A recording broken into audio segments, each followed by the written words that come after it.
Bienvenidos a todos los presentes, bienvenidos a los ponentes, que me gustaría presentároslos.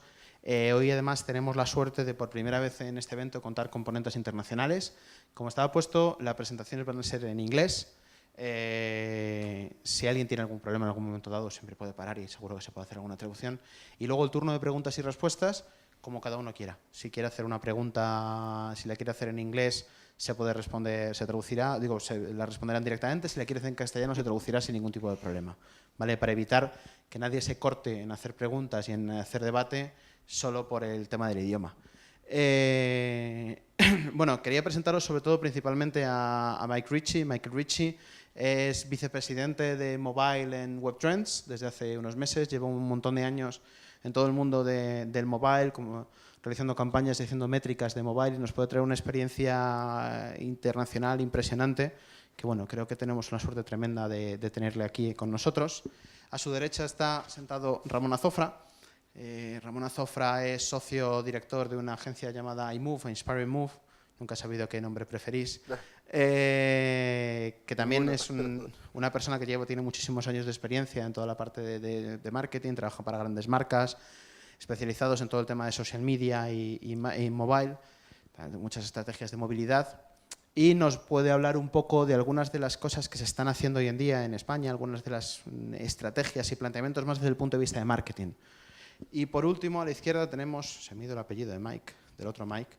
El otro Mike es Mike Wayman, que es americano, pero lleva viviendo en España unos cuantos años, que trabaja mucho con Ramón y es amigos, un poco el nexo de unión también, que es una persona que sobre todo desarrolla muchas campañas y mucha tecnología para aplicaciones mobile, para grandes marcas. Entonces, bueno, hace un poco de caballo, de puente entre el mundo más de marketing, el mundo más técnico y sobre todo entre Estados Unidos y España, porque nos aporta las experiencias de los dos lados. Entonces, bueno, tenemos la suerte de tenerles aquí y me gustaría empezar preguntándoles y generar un poco de debate sobre la diferencia, la situación actual de la medición. Nosotros estamos acostumbrados aquí a trabajar con Web Analytics. Tenemos mucha experiencia, muchos de los que estamos aquí. One second, please. Tenemos mucha experiencia con la parte de Web Analytics, entonces queremos ver la diferencia. So, sorry for my English, everybody. So, the first question I wanted to ask you, especially starting by Mike, it's, we have a lot of experience, well, we have some experience here talking with Web Analytics. So we have had people here talking, we have a lot of practitioners on Web Analytics.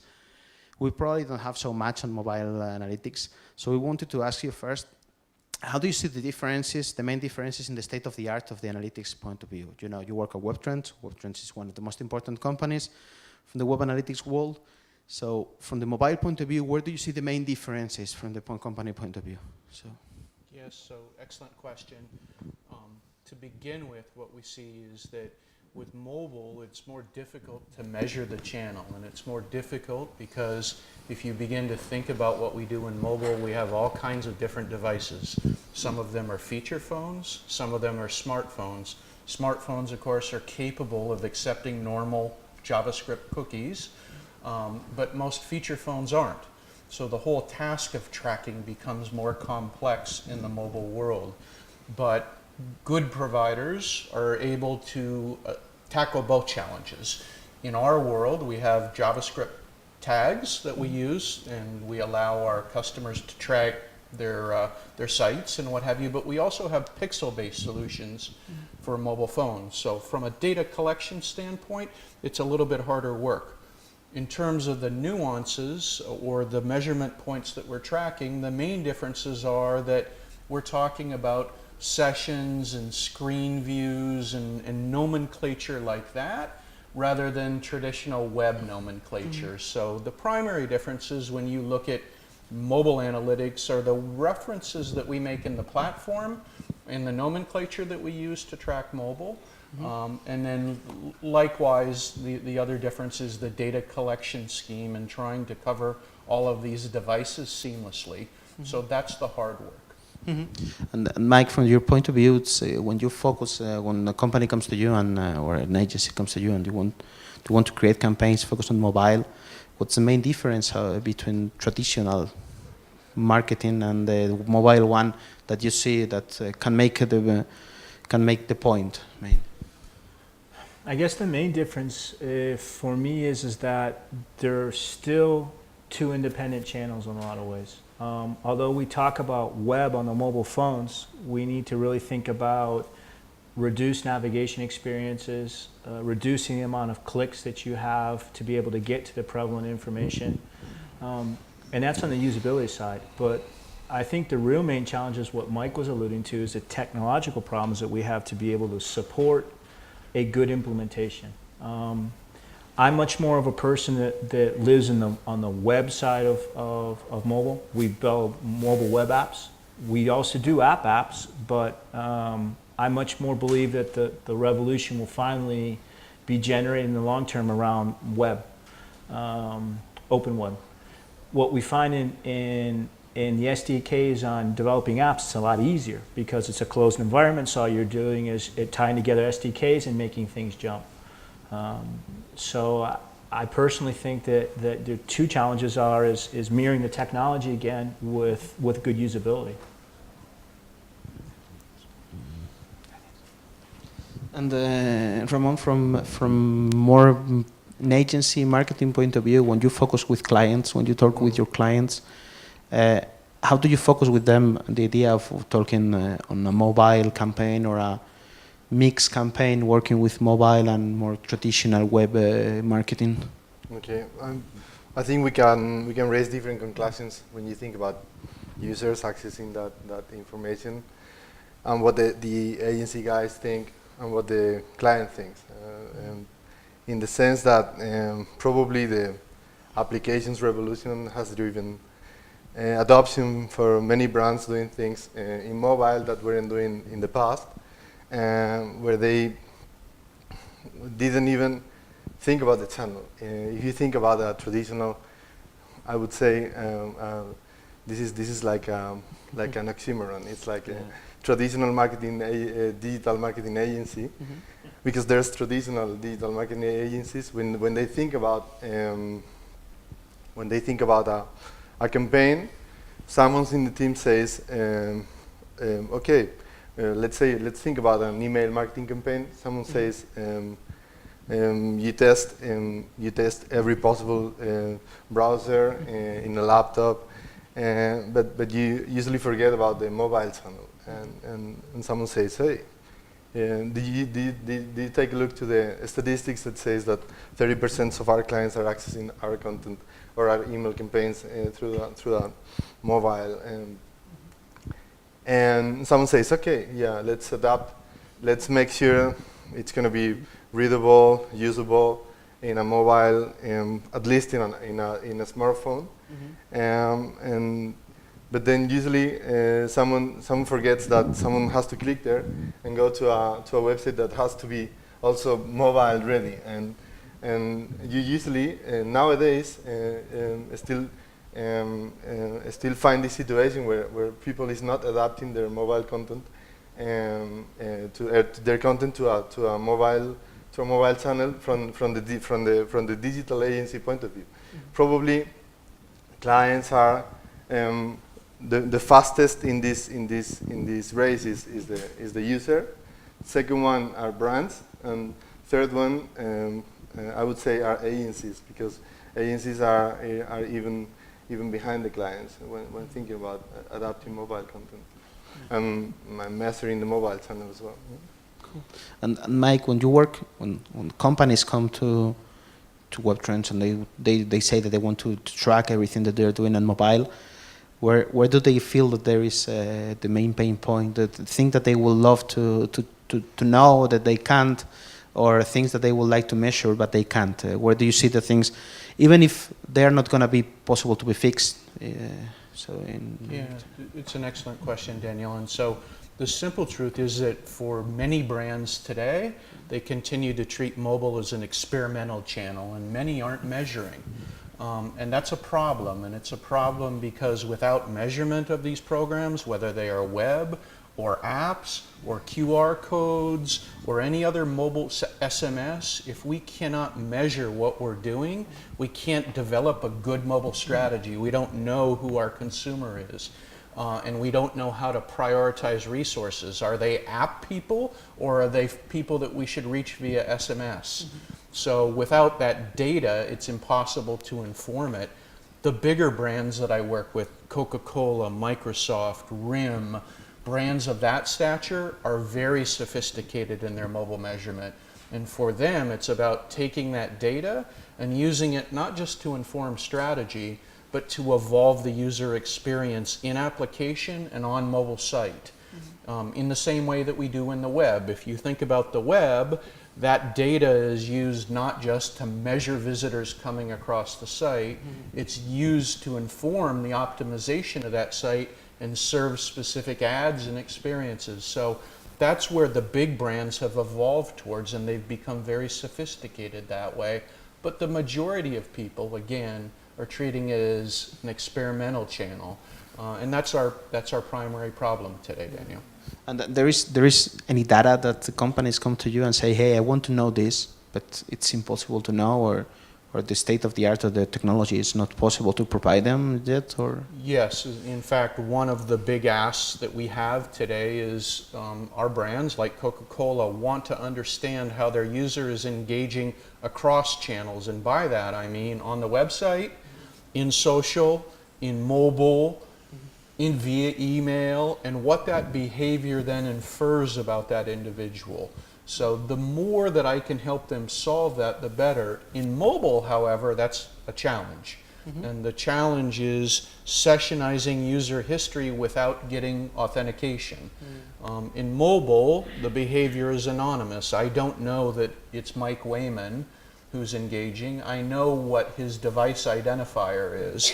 Until I can get Mike to reveal who he is by registering on site, it's impossible to then stitch that together with web and social. So we've created a way with what we call our Visitors Data Mart of doing that. We track anonymous behavior over time. We tie it to a device identifier, and once we can get the consumer in mobile to identify themselves, we stitch the picture together, and we have what was formerly anonymous becomes known about that user, and then we can tie it to what they've done in web and email and social and search, and then we have a complete footprint of the consumer. yeah, it's really cool, really interesting. Mike, when you're trying to work with the agencies, you are probably more in the middle of things. When you talk to them, how do you show them exactly what can they do, what can't they do? How do you, when your conversations with your clients or with the people that you work with, how do you see that mobile right now? It's kind of still experimental for everybody. There are some people who see it a little bit more developed, or. That's a lot of questions in one. Sorry. No, but that's typically what we encounter is we're asked a lot of questions. What we're trying to find is finally agencies are starting to wake up to the need that they have to have a mobile strategy when they go sit in front of a customer. Before it was just an SMS strategy or a promotion strategy using SMS, SMS Premium as a way to be able to text in to be able to win a prize. Or it was a download strategy. Now what we're finding is we're talking about brands are waking up to the fact that mobile is really a tool that allows them to be able to drive customer acquisition, customer loyalty, and sales.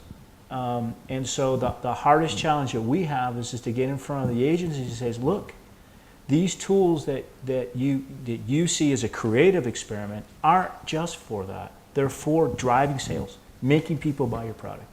And we're seeing, over the last couple of days, Mike has been showing me several examples where you're using the mobile phone as a comparison tool to check prices in the United States now. You're using it as a tool to literally find out what stock levels are available in a store, or buy off of your mobile phone and all of a sudden go to a store and pick it up. And unfortunately, we're still here, and this is now 20 years of living here. We're still playing. We're not taking it seriously, and that's the hardest challenge I have with agencies: is wake up, look at it as something serious. So. And from the agency point of view, you said before that the last one in the channel that will realize that this is important is the agencies. How do you see talking with the clients? So they come to you asking for these kind of things, or you still have to go to them also? Well, you know the iMove, it's an agency that is a bit more advanced at others, but wanted to know because you will work with very big clients. The agency is already, I mean, it's proposing things in the first time, but the thing is that since everybody is just testing the, I mean, both the agencies and the clients are, they still don't have the regional background to decide that if you think about the companies that measure this best in the world, which are probably Google, Facebook, these companies that were the early entrants in the sense that they gather a lot of users very, very fast, and they have a big amount of people interacting with their mobile applications from the very beginning. They learned a lot, and all of them they have those. When you talk to them about what they are doing next, they say, we know what we are doing, but we know one thing, that it's going to be mobile first. So because they track user behavior in a mobile environment, they know that they need to focus on mobile. And anyone in Google or Facebook is going to tell you that. The thing is that why the rest of the people is not making the same conclusion, because probably they don't have the tracking background to make us think that way. And whenever an agency is proposing a mobile initiative, is probably prisoner of their backgrounds, because they're thinking the same way they think when thinking about content in advertising, and they usually do things that are just advertising, and not very well related to the additional possibilities that a mobile channel brings you, linked to geolocalization or linkage with your social identities, so you can also identify those people in an easier way, and things like that. And Mike, one last question before we can go to see some examples that I know that it's one of the most interesting things today. It's from the tools point of view. We know that most of the companies are investing a lot, like Webtrends are investing in creating good tools. How is the situation right now? Do you think that they are mature enough, or it's still very early for the tools, and do you still have to build a lot inside the tools environment? I want to answer this twofold. One, I want to pile on the back end of a point that Ramon made, and it's something that we see in the States a lot, which is the agencies there continue to treat mobile as an exercise in advertising. They believe that they can create an application that becomes an extension of their ad campaign, and fundamentally that notion is flawed. What we see today in the App Store is that the majority of those applications are failures. Something like 90% of branded apps today are failures because the consumer doesn't find convenience. That application isn't meeting their need to find something quickly, to locate something quickly, or potentially to buy something quickly, or get information about a product or service. When you think about mobility, that's how we use it. But yet the agencies continue to create ad campaigns and applications. So that's, now to your question about tools, the tools are very sophisticated. What we've done is 3 years ago, Webtrends consciously said the future is not about web analytics. Web's wonderful, but when you look around the world, Facebook is the world's most dominant internet site, more traffic than anybody else by a quantum factor. Their chief operating officer, today, 1/3 of all that traffic comes from mobile devices, 1/3. Their chief operating officer a month ago said, 1 year from now, we are a mobile company. Think about that. The world's largest internet site says we're a mobile company. Google, their chairman, Eric Schmidt, before he stepped down. Same thing. We're a mobile company. Our future is all about mobility. And so when you think about it in that context, it forced people like Webtrends to overhaul our platform. Today, our platform is about web, mobile, social, and then open API. And open API because there's many other things that the marketer digitally wishes to track. They may wish to pull in QR code campaigns. They may wish to take data from their email platform. So our platforms and some of the others in the market have gotten very sophisticated. The big brands know this and they're using them. And then what they're also doing is, it's not just about the platform, it's about visualizing data so that it becomes easier for marketers to understand and interpret and drive insights from. So I would tell you that there's many great tools. In the United States, they're used by all the dominant brands, and I'll show you examples in a minute. But it's critical that the marketers begin embracing these tools. To piggyback or to go back to something you're saying, one of the main things that you asked me a question before about what's my main challenge in front of agencies. When we talk to an agency, they think about a campaign. They think about a specific initiative to cover a specific need at a specific time. And realistically, what's happening is they're not connecting over time their initiatives to be able to make that a consistent approach. And so you get in, you do one specific application or one specific turn and you make that happen, then it dies. You go do another one and it dies. And so your whole data collection strategy is wrong, your whole or dies, and then it comes back again here and it comes back again here, and it's incredibly difficult to take a step back and say to marketers, look, 1 + 1 + 1 is not equal to 3. It's equal to a huge X factor that is potentially very important to you as a brand. And so that probably is the real biggest challenge for us. And do you think it's probably one more generic, more general, a problem of how the companies work mainly in Spain, that they all them use an agency instead of big US companies that go directly probably to the final providers, or it's more a mobile thing? Or do you think, or none of them? No, I personally think that where we are as a country, we see some of the remnants. The general strategies are put into place at a high level, maybe in the UK or in the United States, and as they're rolled out across the world, when we get here, we get specific initiatives. And so that's part of our problem. I think maybe another part of the problem is that the traditional agencies have lost some of their influence in front of their customers, where there's a disconnect right now. And so it's very difficult for a traditional agency to sit in front of a brand and say, listen, you need to go from here to here, and we can help you through this whole journey. And so I think it's a combination of different factors. I would dovetail on what Mike said, and I will share with you my US experience, not what happens here in Spain necessarily, but in the United States, the head of mobile marketing worldwide for Coca-Cola is a good friend.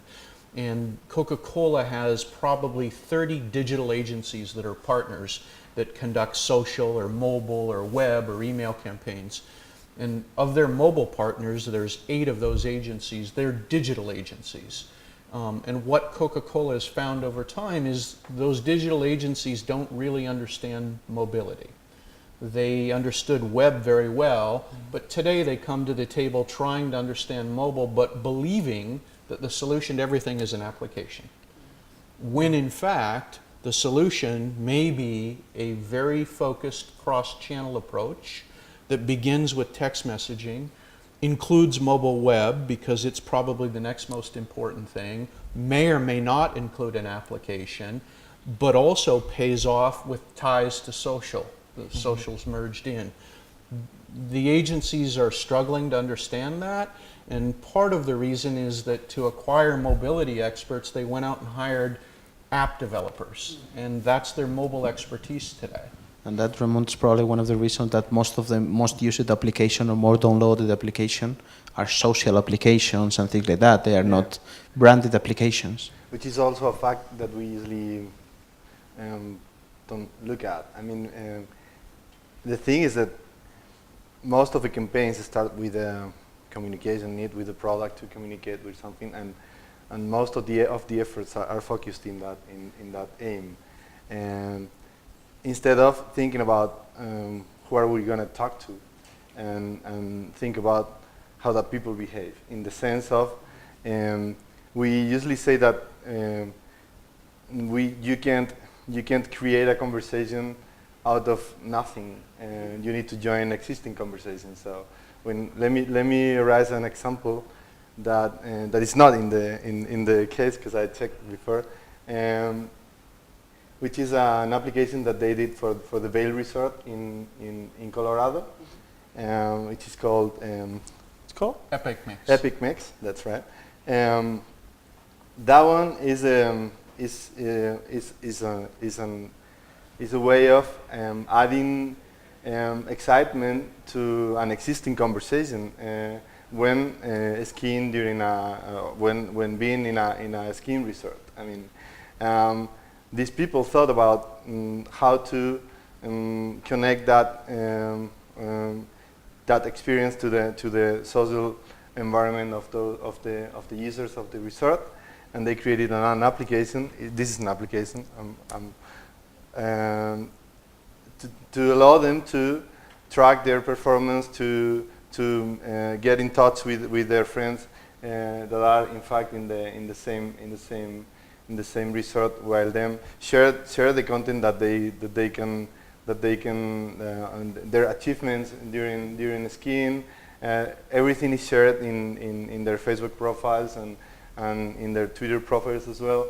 And Mike just told me that they have photographers across the station, and they take your picture, and you can use your own forfeit, which is already Facebook activated, to just to directly upload that content to your Facebook profile. So they socialized the resort by doing something that was already an existing conversation. Everybody was sharing their experiences in Vail across their social networks. They did it best, and they did it. They made it with less energy. So everybody's using it, and it's biggest. I mean, it's one of the top case studies. They just won the WOMI Awards, which is the Word of Mouth Marketing Association Awards, and it's an amazing way of creating content by joining an existing conversation in a mobile environment without talking about a specific product. BMW did something similar with not even close to this, but with Sierra Nevada by sponsoring an application that does that. I think sponsoring applications, sponsoring ways of doing things, it's maybe a better way than trying than creating a content which is focused exclusively in communicating a product. Yeah, well, that's including that brands are sponsoring the ski stations right now. Yeah, it's something that I don't really understand. So, if you don't mind, we can go to see some examples. Do you want to hand me that one? So Mike is going to show us some of the examples of the things that he took from the US. So let's see. It's yellow.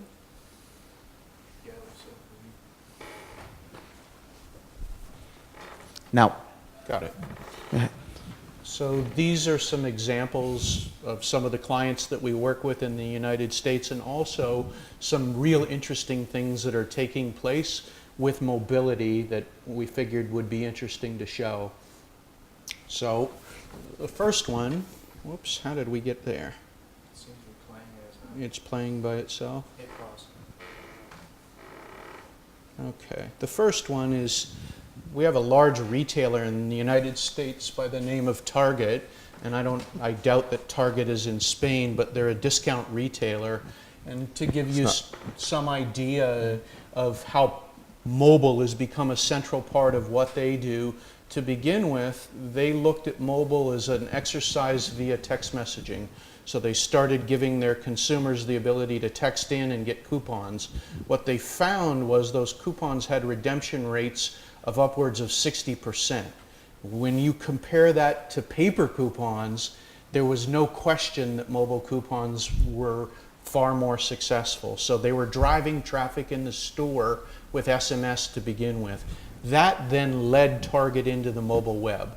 And what they did was they created a mobile optimized site that allowed their consumer to go and browse for products and see what the weekly specials were, and also find the closest store. That became an important companion to the text messaging program for Target. And what they found was their mobile website traffic spiked up incredibly.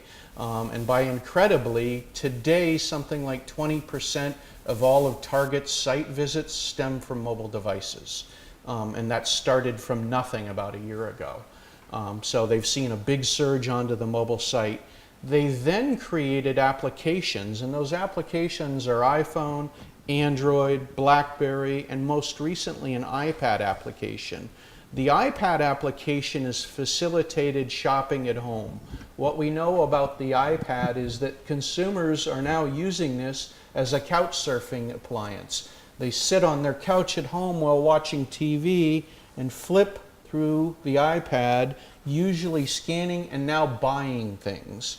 And so in the first year that Target released the iPad application, they've sold nearly $1 billion worth of goods from that iPad application. Wow.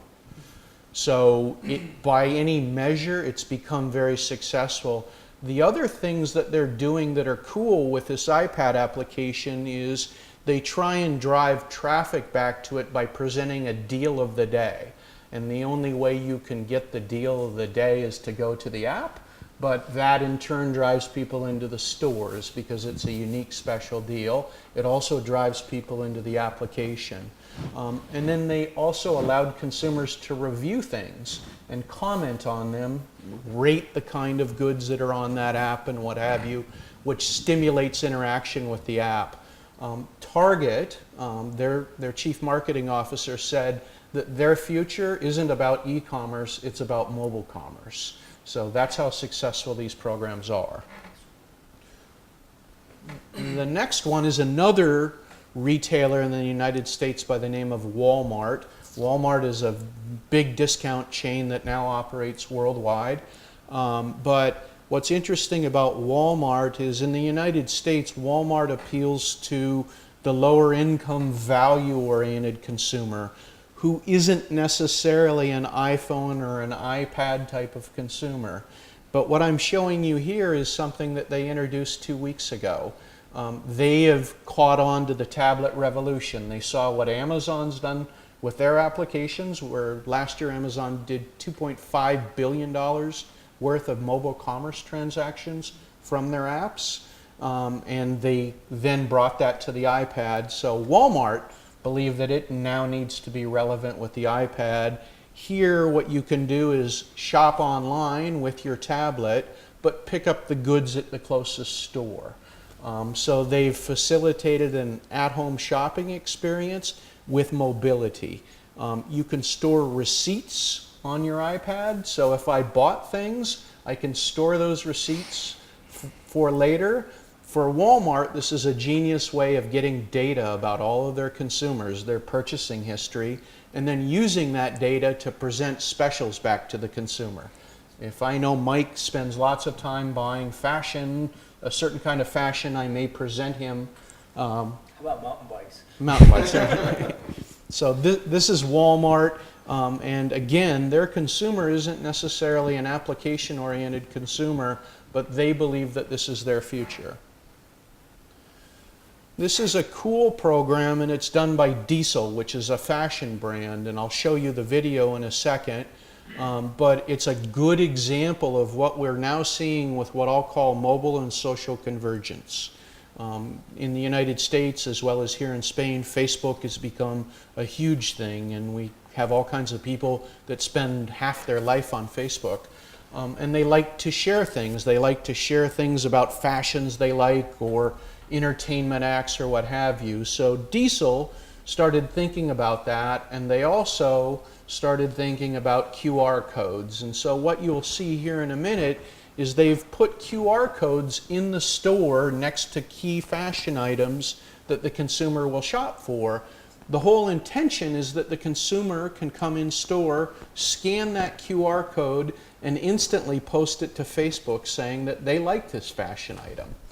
And so it's a nice example of social integration. It's also a good example of the brand understanding that mobile and social work very well together. So I'll play this for you, and with any luck at all,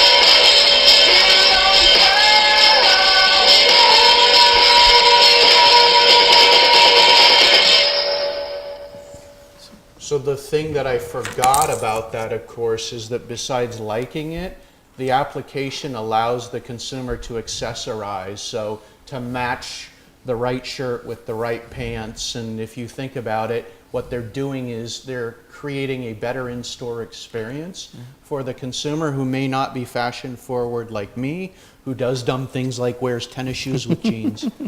Yeah, so what they're doing here, it's taking the offline experience, sharing with friends. So go shopping with friends using your mobile phone. Absolutely. So that's the way. Yeah, and Diesel is very sophisticated. They're measuring everything that happens in both mobile and social, and they use that data to inform what they do going forward. They just launched this program, but they had a similar one, and they drove unbelievable success. They can track that social behavior back to in-store visits because they were doing social couponing too. Cool. So, and upselling works too here? So showing another products for upselling, it works pretty well here? Absolutely, and you'll see another example in here of another retailer in the United States that's upselling. Yeah. So this is an application that was introduced in the United States about 1.5 years ago by Starbucks, the coffee chain. And initially what this application was all about was taking their loyalty card that they had and putting it on the phone. And what they were doing was they were building a foundation to facilitate mobile commerce. And you'll see an example here in a minute of what they're now doing with mobile commerce. But this was a genius application because it did a few things. One, it helped the consumer find their stores. In the middle of a big city, you don't know where the Starbucks is, so there was a store locator that used the mapping functionality to get me to a store quick. The second thing the application did was it allowed me to personalize it and tell it what kind of drinks that I liked. And for Starbucks, that's important because they know more about me as a consumer. The third thing that the application did was it tracked purchase behavior. In 20 markets in the United States, they allowed consumers to go in, bring their iPhone into the store, hand it to a clerk, give the clerk $50, and in effect put $50 worth of credit on their phone. And that became the basis for the trials that they were doing with payment. And again, I'll show you how that's now mushroomed. But by and large, what Starbucks also has done here is they've created a genius way of engaging that consumer, keeping them loyal, presenting them specials. They were rewarding behavior in the application. After I bought so many lattes, they gave me a free one, which brought me back in store and maybe made me buy pastries. So very well thought out, and again, the foundation for something you'll see in a minute. This is another retailer, and this is a department store called Macy's. And Macy's is a fashion brand in the United States, and it's probably a middle of market thing. They've become very sophisticated about how they use mobile. They used SMS to begin with to reach consumers, opt them into a permission-based relationship where they presented them with coupons. And in the first 6 months of that mobile couponing program, they drove $750,000 worth of sales. So all of a sudden they said mobile works. They then introduced a mobile website, and then they followed that with applications. And so I can get iPhone applications and what have you. Lately though, what they've been experimenting with is QR codes in store to facilitate the shopping experience. And what they're doing is somewhat like what Diesel was doing, but in a different fashion. You will see it here in a minute. When the consumer walks into a Macy's, they're presented QR codes at different places. Some of those QR codes immediately trigger a coupon showing up on the device that's good towards a purchase of something in the store. Some of those QR codes present information about the product or the fashion item in the store. Some of them tell them how to accessorize, so what goes with this shirt. So very similar to what Diesel's doing, and I'll play the video and you'll see this.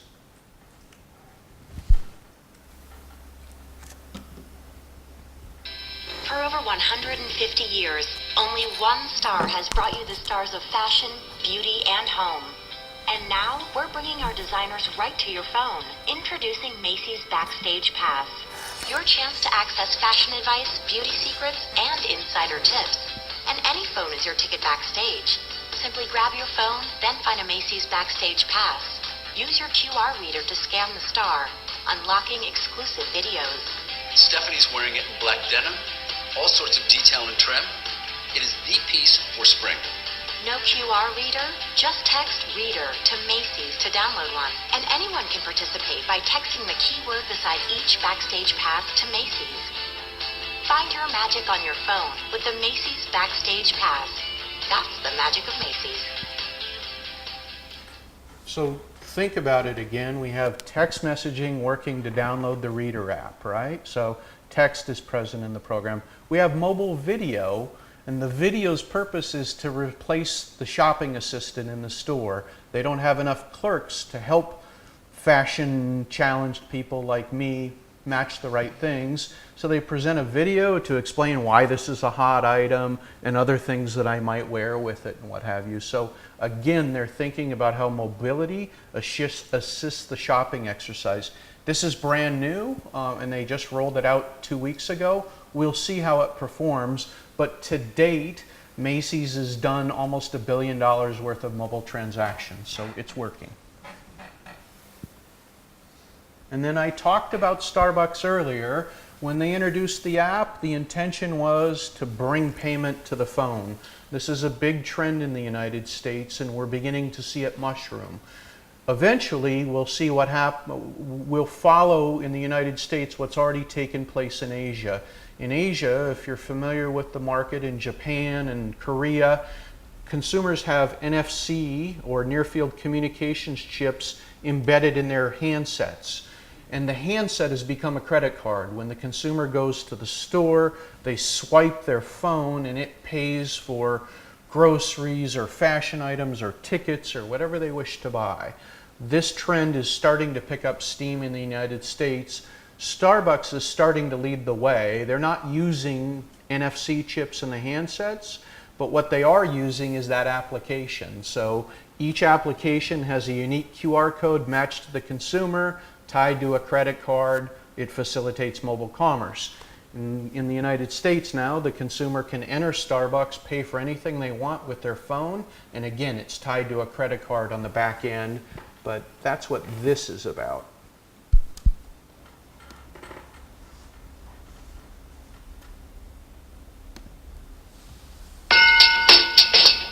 Oh, whoops. No, that isn't. Sorry, you guys. That's the next one. That's the next one. The day when you forget your wallet and it doesn't seem to matter is here. If you're only concerned with coffee, that is. Starbucks customers with certain mobile devices can now buy their coffee with the wave of a smartphone. I have my phone out all the time, and I prefer not to take my wallet out, so I think that would be really convenient. To use the new feature, certain BlackBerry, iPhone, and iPod Touch devices can download an app that links to a Starbucks card account. It's the latest in a string of new capabilities that some mobile devices can accomplish. Yes, I'm a techie, and I like technology that makes my life a lot easier, so I think I would invest in something like that. But the technology is still new and is not widespread among retailers. But that could change as smartphones become part of everyday life. What do you do when you lose your phone? Does that mean you lose your credit card too? But all of it in one? Mark Hamrick, The Associated Press. It's really cool. I want a coffee. This is even cooler. No, So it's our friends I at want a coffee. Starbucks have found so much success with mobile that they've now introduced an augmented reality app. And augmented reality is something that's very cool and leading edge. But this is in time for the holidays, and their intent is to bring the consumer into the store and give them an experience that's unique. And they also are experimenting with augmented reality because they intend on doing other things. But for our Christmas holiday, you'll see what this promotion looks like. great.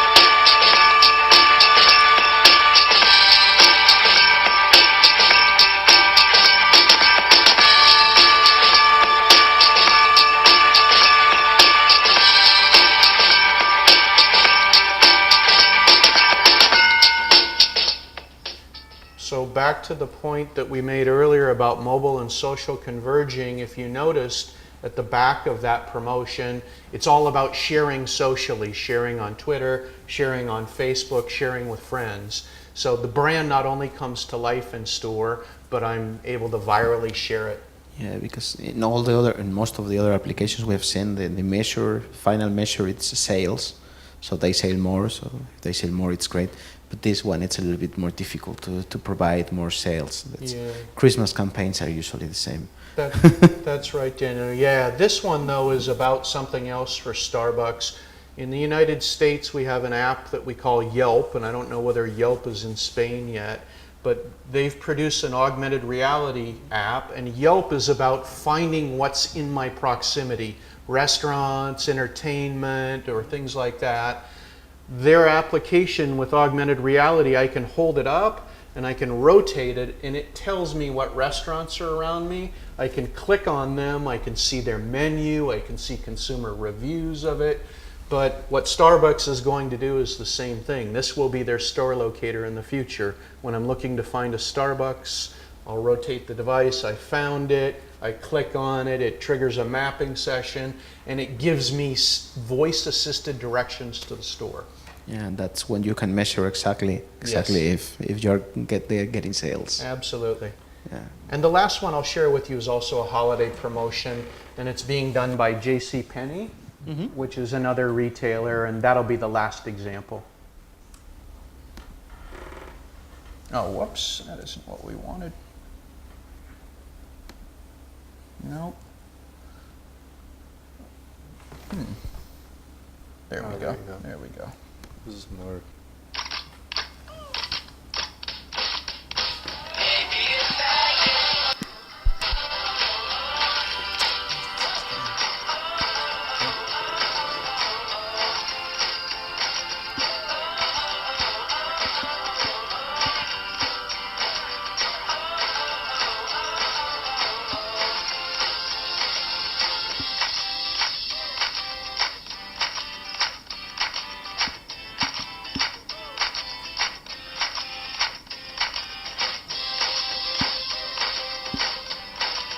Who's your Santa? JCPenney would like to wish you a Merry Christmas.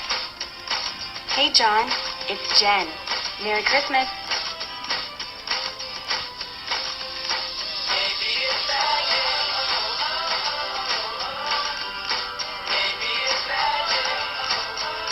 John. It's Jen. Merry Christmas.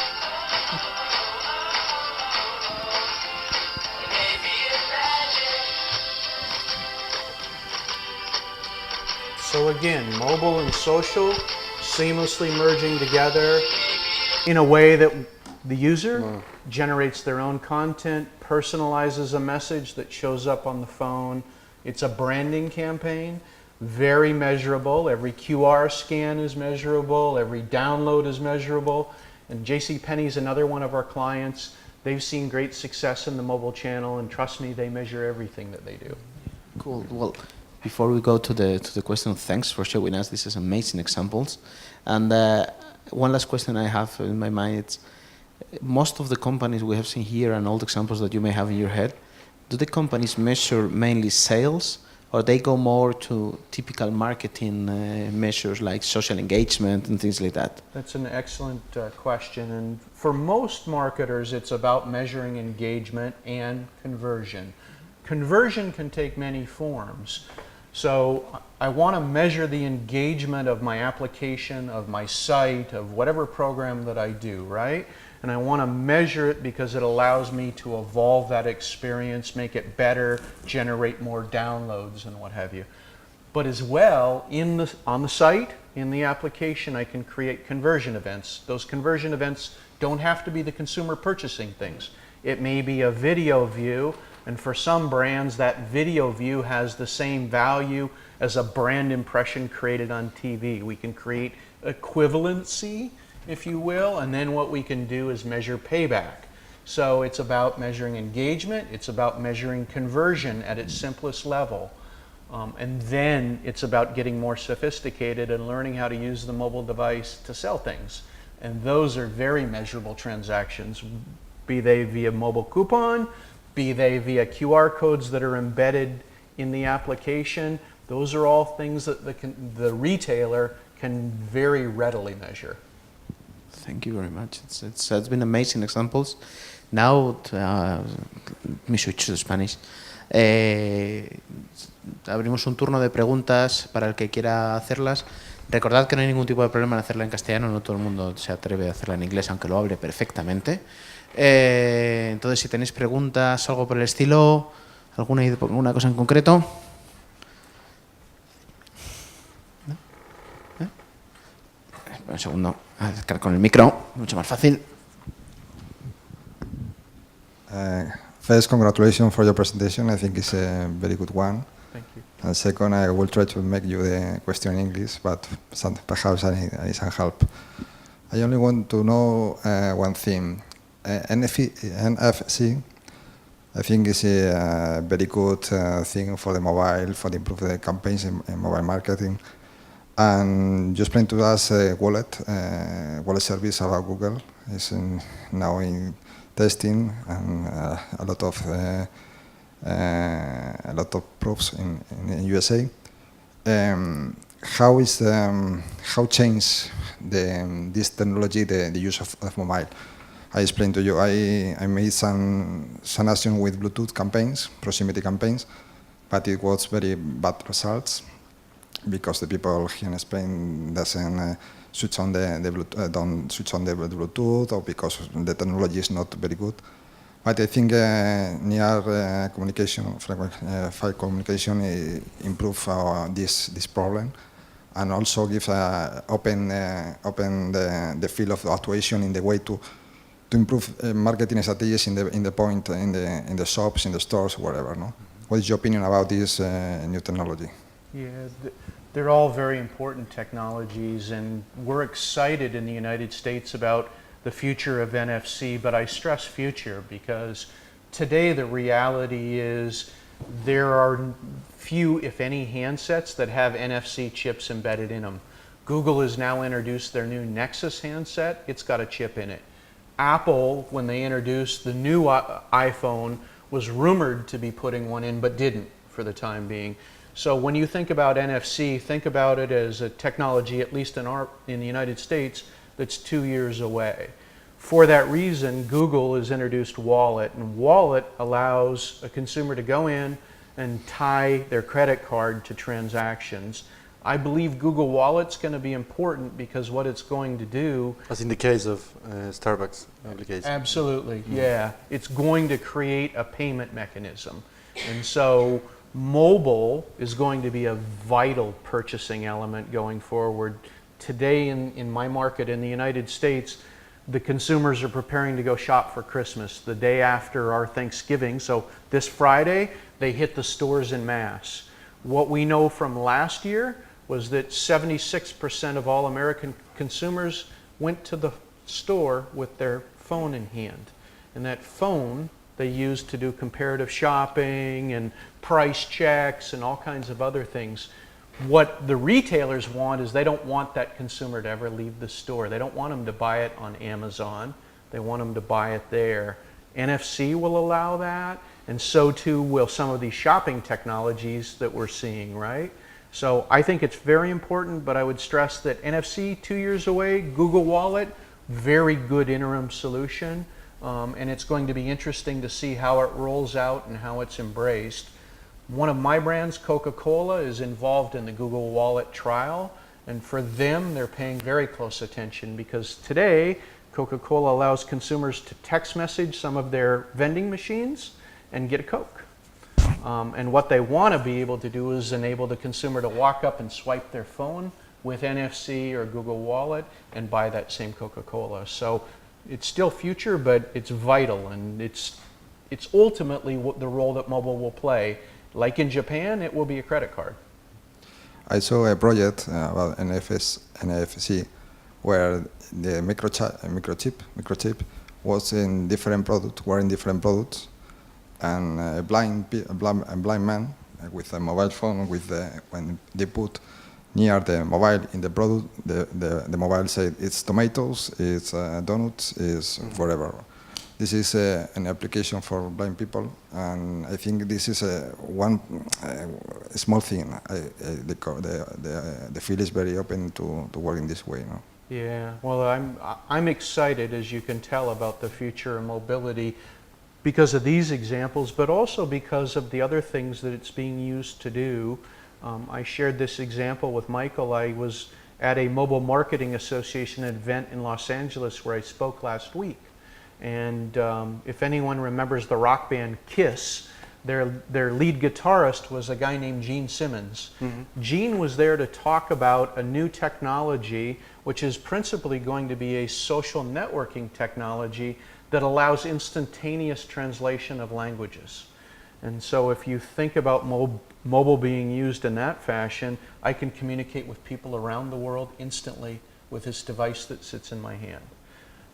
I could speak into it tonight, and hopefully you could understand me in your native language better than you do listening to me in English. But those are the promises of mobile, and they're also what literally the brands are beginning to think about. But I stress, without measurement, none of this ever is going to come to life. What the big brands will tell you is, if you can't measure, you cannot make intelligent decisions. And it's very interesting to me because I've now been in mobile for 8 years, and it's only now that people are beginning to take measurement seriously. Mm-hmm. If I was in the email channel, and Ramon knows this, and Mike does too, if I didn't measure, I would have been fired a long time ago. So the fact that people don't measure in mobile is troublesome because they are flying blind. They're crossing the Atlantic with no radar. Okay, thanks.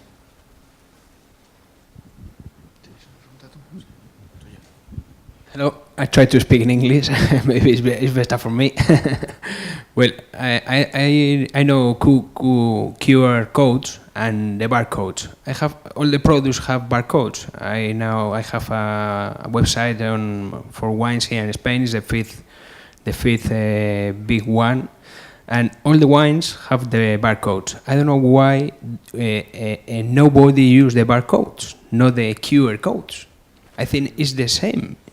But, in Spain, maybe you can find 30,000 different wines, and maybe the 29 wines have barcodes, and the other ones have no barcodes. Yeah. But no one has QR codes. And the scan is the same. and we are working in an application scanning the barcodes, and you have in your mobile all the information we have in the web in the sheet product. Why do you think the people use QR codes and no barcodes? I can understand. Yeah, so there's two reasons. The first reason is that a QR code fits far more information. It fits 1,000 different characters of information, so that allows me to gather a lot more data. With QR codes, I know where you scanned it, what time you scanned it, who you are, what context you scan that code under, so I can fit all this information into that QR code. That's why they're being used more often. With the barcode, I can fit 10 characters of information. So that's why QR codes versus barcodes. But what I would tell you is Michael and his company have done a lot of great work, and you should probably speak to this as well. Okay, for me the main difference with the QR code is it's something that I produce today as a brand, and I put on my product. An alphanumeric or numeric code, which is your barcode today, has a predetermined set of data on it. And so you as a brand have to then take the extra step of finding a way to be able to come back and gather that information and put it into a centralized database. So in other words, those databases today are sitting in the supermarkets, right? You've got a barcode is just an interpretation of a number, right? That's sitting in a supermarket, and they've got that interpretation. That is not public information, and so what we're using is a QR code as a way to be able to circumvent that lack of information. Do you think it's different? It's completely different? Yeah.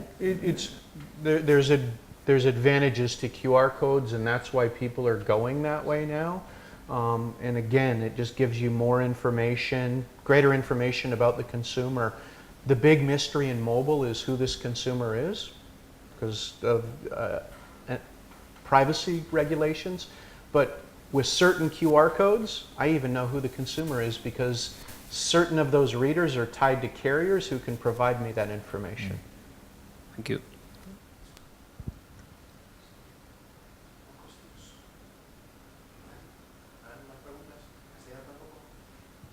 It's football time.